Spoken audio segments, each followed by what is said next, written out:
Hey everyone, and welcome back to the channel. If you're new here, my name is Mark Rushin. I'm a CPA and not a financial advisor, and I think you're really going to enjoy what I have in store for you today, as I will be discussing one of my favorite types of investments, REITs, or real estate investment trusts. And in doing so, I will be detailing out two of my favorite REITs to invest in at the moment. And yes, believe it or not, even though the myth is out there, REITs are still a great investment even during times of high inflation and rising interest rates.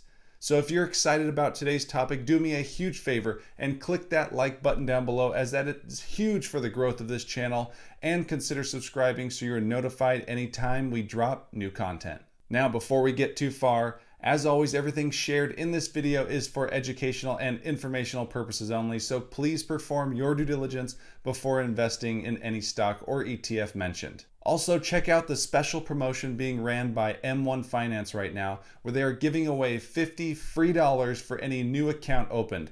Check the link down in the description below. And with that, let's dive into the video.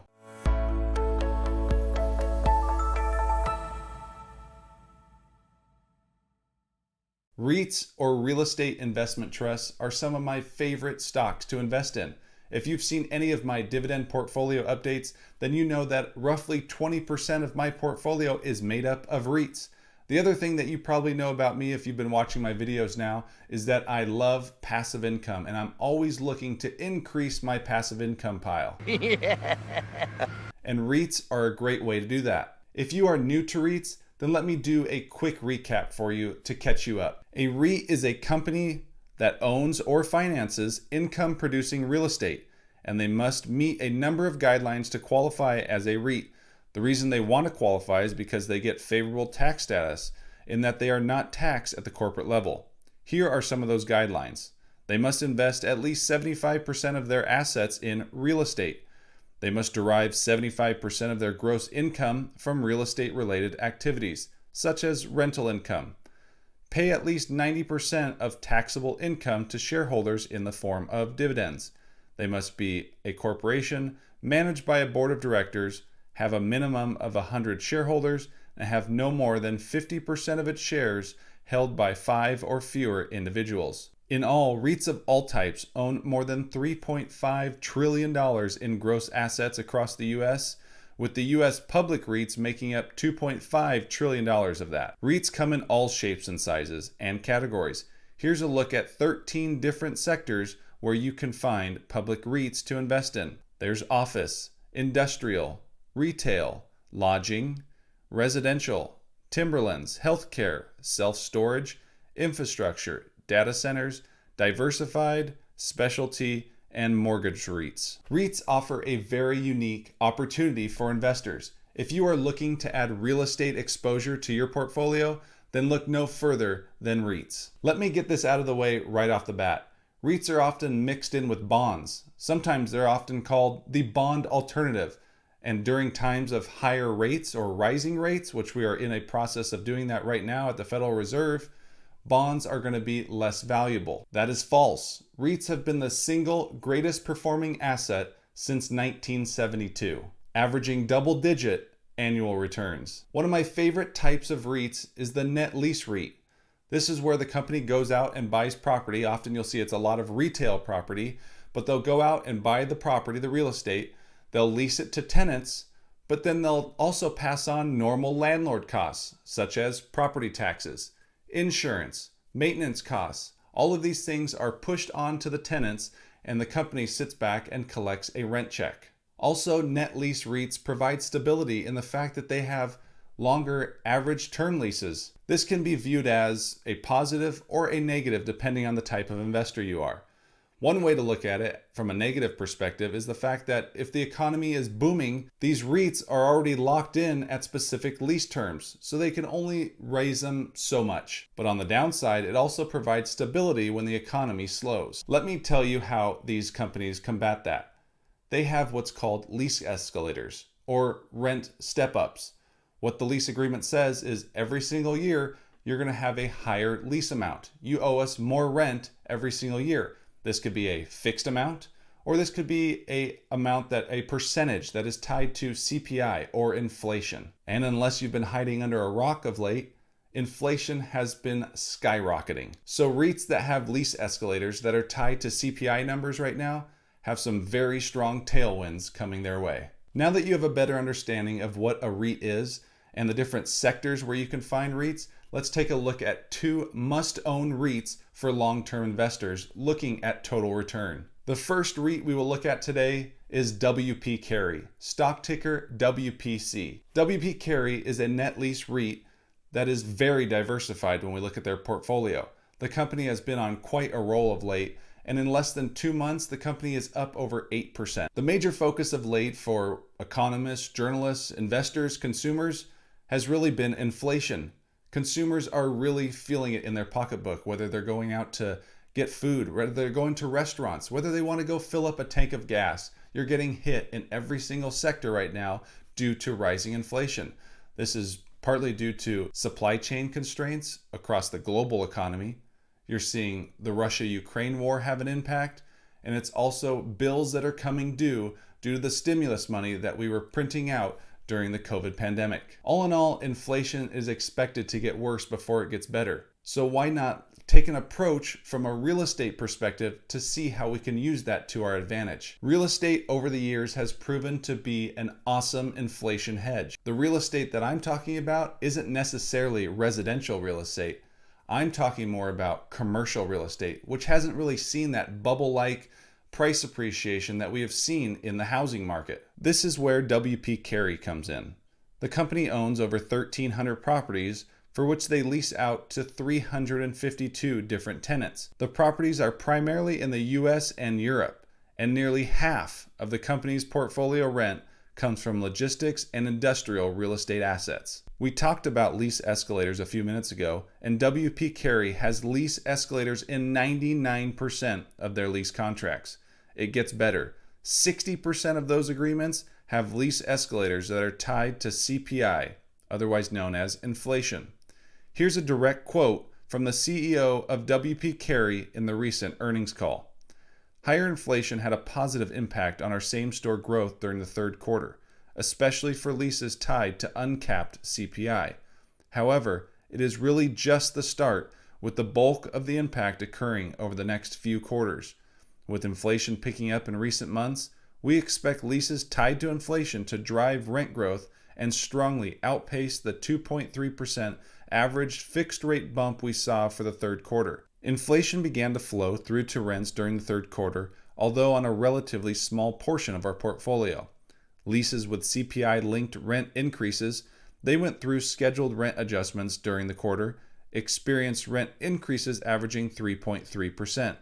The vast majority of CPI-linked leases that did not bump up during the third quarter are scheduled to do so over the next 9 months, adding about 100 basis points to the same-store sales rent growth based on current inflation forecasts. These are just some of the things that excite me about WP Carey. Many of you that are at least somewhat familiar with REITs know the name Realty Income, otherwise known as the monthly dividend company. When we're looking at CPI related or leases that are tied to inflation for them, WP Carey had the 60%, Realty Income only has roughly 30% of their leases tied to inflation. Next, let's take a look at the company's top 10 tenants, which make up roughly 20% of the company's total annual base rent, or ABR. The company's largest tenant is U-Haul, and they make up 3.1% of ABR, followed by a large office lease to government offices in Spain. Other notable tenants include Marriott Hotel Properties and Advance Auto Parts. As I mentioned earlier, one of the unique things about net lease REITs is the safety you get and how it allows you to more readily value them through long-term leases and their cash flow. As you can see from this slide, less than 15% of the company's ABR expires within the next 3 years, and 45% total rent doesn't expire until 2033 and beyond. The company's weighted average lease term is currently 10.8 years on average as of Q4. Currently, shares of WPC trade around $80. The company pays a very healthy dividend that yields 5.2%. Dividend growth has been very little, but that is something I expect to pick up as their growth reaccelerates here in the near future.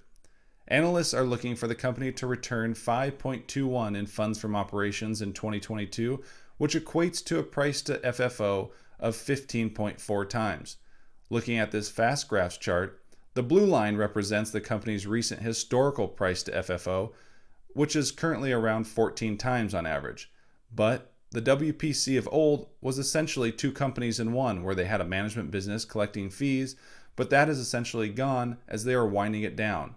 Now when you look forward and look at other industrial REITs like Stag Industrial or Prologis, forward FFO valuations are closer to 20 or even 30 times, providing plenty of multiple expansion for WP Carey. There is plenty of opportunity for WP Carey, and again, the multiple expansion plus the tailwind they have with their CPI related lease step-ups that they'll be seeing here in the next 6 to 9 months.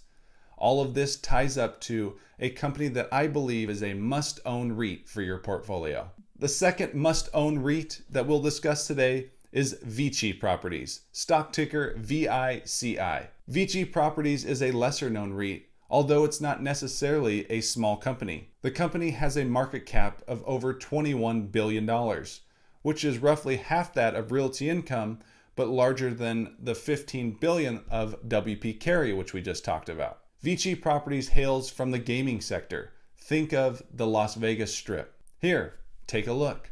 In a busy world, one values a taste of luxury and leisure.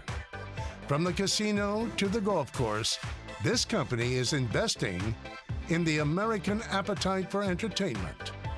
Well, investors value a real estate trust that aims to make hospitality hot.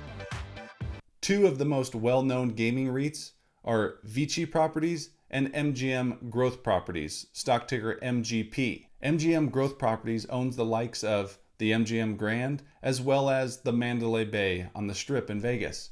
Back in August of last year, Vici Properties announced that they would be acquiring MGP for roughly $17.2 billion, and that is expected to close here in the next few weeks. Once this acquisition closes, this will make Vici Properties the largest landlord in Las Vegas. Today, Vici geographically has a very diverse portfolio, which currently consists of 28 market-leading properties, including Caesars Palace in Las Vegas, Harrah's in Las Vegas, and the Venetian Resort, three of the most iconic entertainment facilities on the Las Vegas Strip. The MGM Growth Properties deal is expected to close, as I mentioned shortly, and that will add another 15 properties to the portfolio. In terms of growth, Vici Properties has performed quite well, given a global pandemic.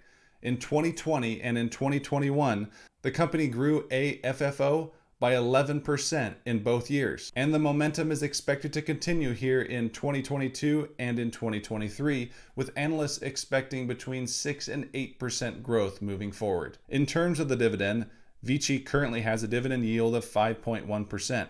And looking at dividend growth, the company is completely different from WP Carey, where we see very slow growth.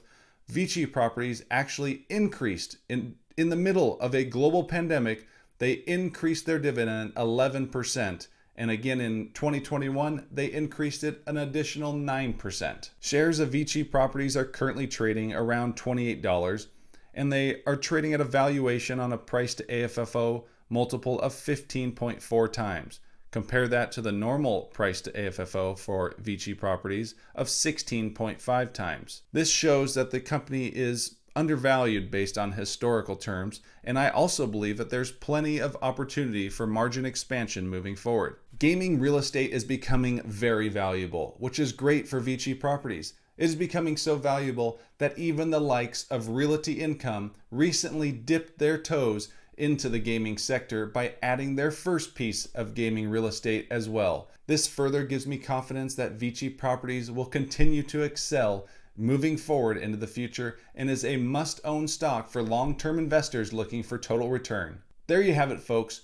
Two high-quality REITs that I believe are going to have very bright futures and are for the long-term minded investor. Let me know what you think of these two REITs, and also in the comments section down below, let me know what your must-own REITs are. And again, if you found this video valuable, go ahead and click that like button if you haven't done so yet, as it really helps this channel out moving forward. And with that being said, I hope you enjoyed the video, and we will see you next time. Take care.